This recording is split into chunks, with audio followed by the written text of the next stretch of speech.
দুনিয়ার থেকে যেদিন বিদায় নিতেছেন, যেই মুহূর্ত, ওই মুহূর্তে চোখে পানি ছিল। জিবরিল জিজ্ঞাসা করছে, কাঁদেন কেন?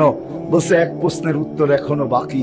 চলে তো যাব, অথচ ঘরের জন্য কান্না ছিল না, নয় ফ্যামিলির জন্য কান্না ছিল না, হাসান হুসাইনের জন্য কান্না ছিল না, আলী ফাতেমার জন্য কান্না ছিল না, যে আমি তো চলে যাব, আমার দুই কলিজার টুকরাই তো শহীদ হবে, আমার উম্মত জবা করবে, আমার এক কলিজার টুকরাকে আমার উম্মত বিষ দিয়া জবা করবে, আর এক কলিজার টুকরাকে কারবালার ময়দানে ফালায়া জবা করবে।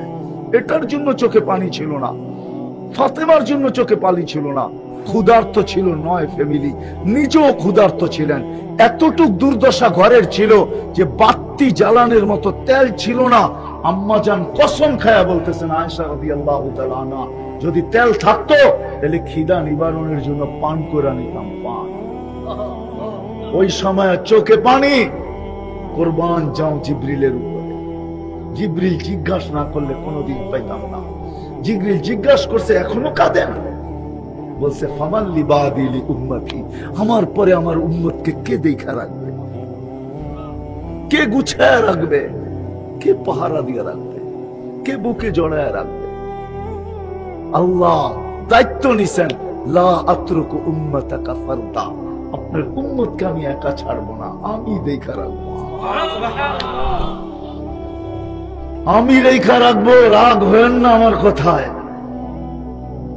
100% উম্মত 99% বিজাতির প্রেমে আসক্ত, কালচারে আসক্ত।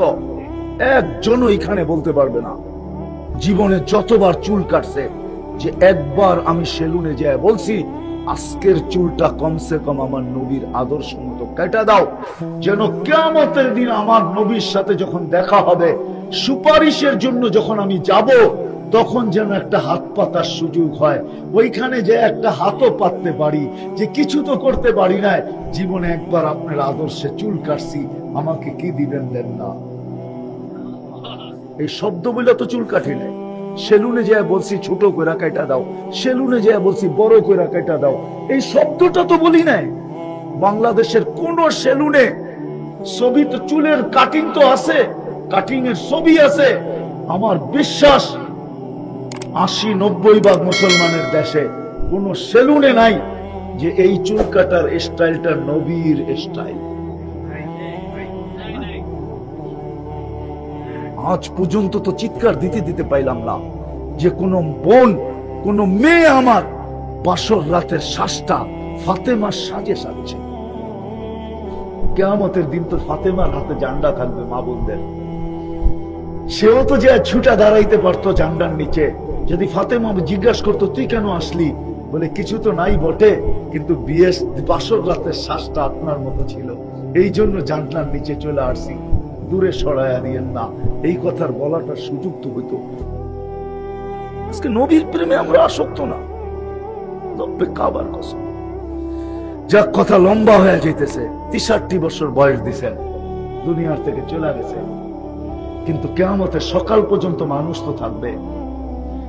এই মানুষ নামের মেশিনটা কোন ধারায় পরিচালিত হবে, কিভাবে পরিচালিত হলে এই দুনিয়ার জীবনটা সুখের হবে, সুখের, রব্বে কাবার কসম।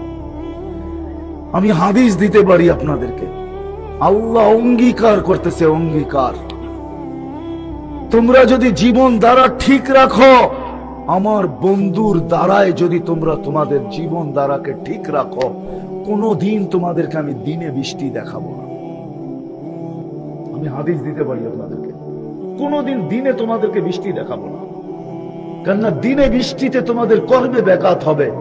তোমাদের প্রয়োজনীয় বৃষ্টি আমরা রাত্রে বর্ষাবো, রাত্রে, যাতে ঘুমটা আরামের হয়, জমিনের প্রয়োজন মেটে। দিনের বেলা আমরা তোমাদেরকে বৃষ্টি দেখাবো না।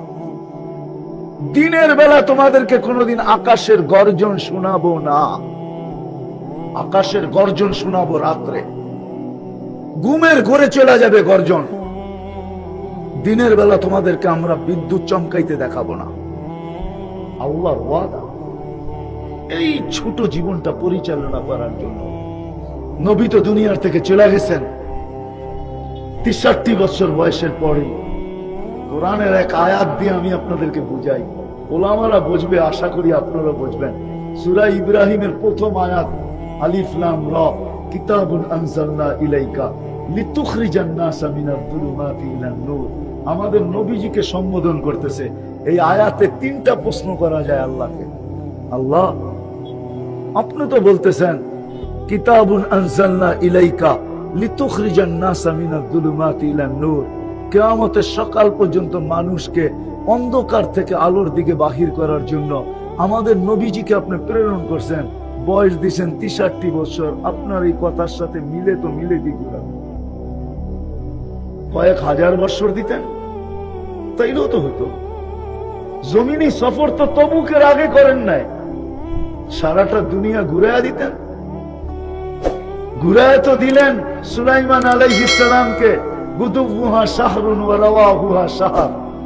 এক সকালে 1 মাসের রাস্তা অতিক্রম করতেন, এক বিকালে 1 মাসের রাস্তা অতিক্রম করতেন। আমাদের নবীজিকে এরকম একটা তখ্ত দিয়া দিতেন, সারা দুনিয়াটা কতক্ষণ পর পর ঘুরা ঘুরা দেখতো। তাও তো দিলেন না। তা আল্লাহ আমাকে বলে, তোর মতো বেওকুফ তো নাই, তুই দেখিস না ওয়া আওরাসনাল কিতাব আল্লাযীনা ইসতাফাইনা, আমি নবীর মিশনকে পুরা করার জন্য আরশ থেকে বৈশা কিছু লোককে নির্বাচিত করছি, যারা আমার এইখানে সিলেকশনে পাশ করা, ইলেকশনে না, আমার পক্ষ থেকে নির্বাচিত, যাদেরকে ওলামা বলে তাদেরকে আমি নির্বাচন করছি। এরা নবীর আদর্শকে কিয়ামতের সকাল পর্যন্ত স্টিম রুলারও যদি সিনার উপর দিয়া যায় তারপরও ধরে রাখবে, জান দিয়া হইলেও ধরে রাখবে, উম্মতের কাজ পর্যন্ত পৌঁছাবে। এই জন্য ওলামাদের প্রয়োজন। আজকে না মানার কারণে, নবীর আদর্শ না মানার কারণে উন্নত তো হইছি বটে, এমন উন্নত হইছি যে এখন সন্তানের হাতে বাবাকে 10 টুকরা হইতে হয়, এটার নাম। এমন উন্নত হইছি যে মেয়ের হাতে মা বাবাকে জান দিতে হয় ঐশীর হাতে। এমন উন্নত হইছি, হায় হায়, ভাই ভাইকে কাঠগোড়ায় দাঁড় করায় হাতে তালি বাজাইতে থাকে, ভাই ভাইকে কাঠগোড়ায় দাঁড় করায়, অথচ 1 কাঠা জমি, 1 হাত জমি, 1 বিঘা জমি, সামান্য একটু জমি। আমার তো ওই কথা মনে ওঠে, ওই বুড়ির কথা, রাযিতা মিন দুররিহা ওয়া গাদারতা ফিহা।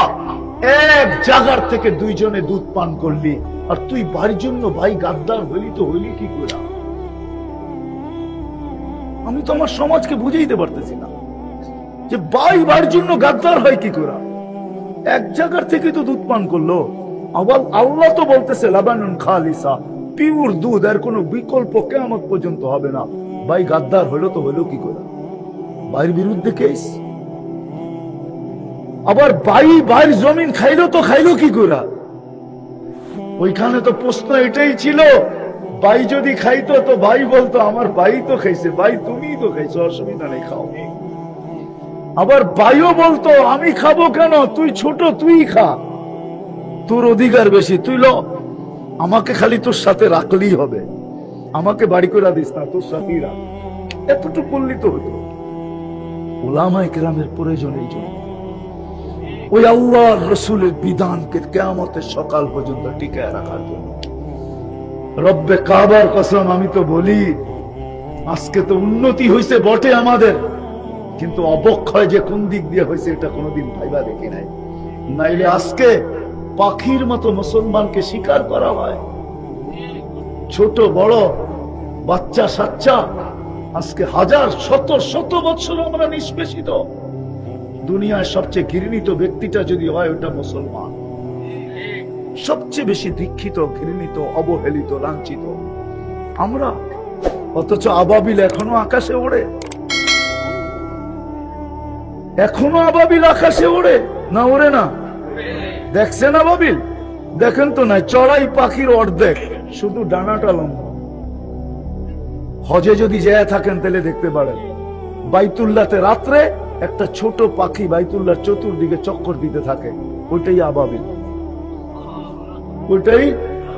ওইটাই কি আবাবিলকে কি এই জন্য তৈরি করছে না আকাশে ঘুরে বেড়াবে?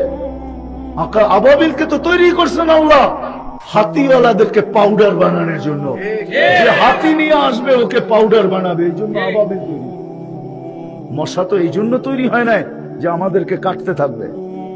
মশা তো তৈরি করছিলেন যখনই কোন নমরুদ আসবে তো ওকে ধুলিস্বাত মাটিতে মিশানোর জন্য মশা তৈরি করছেন আল্লাহ। নমরুদি বাহিনীকে আল্লাহ মশা দিয়ে ধুলিস্বাত করছেন। চিৎকারের ফেরেশতাকে এই জন্য যে ও নাকে তেল দিয়ে ঘুমাবে। আমি তো ঘুরা বলতেছি, কিতাব পড়া না, কিতাব তো হুজুরদের কাছে আছে, আমার কাছে চোখে দেখা আছে। কওমে সালেহকে ধ্বংস করছেন চিৎকারের ফেরেশতা। আমি তো কওমে সালেহ যেখানে ছিল ওই বসতি আমি চোখে দেখে আসছি, ওইখানে তো আমি ঘুরে আসছি। ওই ঘরগুলো এখনো রাখা আছে। ইয়ানহিতুনা মিনাল জিবালি বুয়ুতা, পাহাড় খচিত করে ঘর বানাইতো, ওগুলো রাখা আছে। চিৎকারের ফেরেশতা কি এই জন্য যে ও নাকে তেল দিয়ে ঘুমাবে আর দুনিয়ার সমস্ত